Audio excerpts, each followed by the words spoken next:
નમસ્કાર, આપ જોઈ રહ્યા છો નેશન પ્લસ ન્યૂઝ. હું છું આપની સાથે હેતુ ભગત.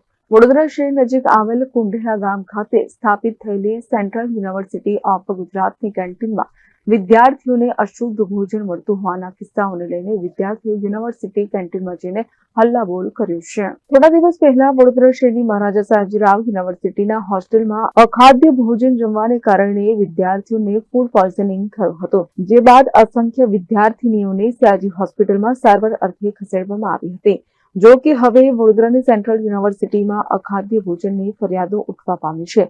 વિદ્યાર્થીઓના જણાવ્યા અનુસાર કેન્ટીનના કોન્ટ્રાક્ટર દ્વારા નિયમ પ્રમાણે ખાદ્ય સામગ્રી ખરીદવામાં આવતી નથી. ખાદ્ય સામગ્રી હલકી ગુણવત્તાની વાપરવામાં આવે છે.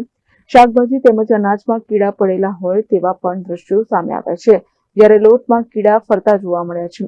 વિદ્યાર્થીઓનો આક્ષેપ છે કે તંત્ર દ્વારા જે મેનુ નક્કી કરવામાં આવ્યું છે તે મેનુ પ્રમાણે કેન્ટીનમાં ભોજન બનતું નથી. ભોજન માટે તે લોટ, બ્રેડ સહિતની સામગ્રીના સ્ટાન્ડર્ડ નક્કી કરવામાં આવ્યા છે તે સ્ટાન્ડર્ડ પ્રમાણે સામગ્રી આવતી નથી, જેને લઈને વિદ્યાર્થીઓએ હલ્લાબોલ કર્યો છે.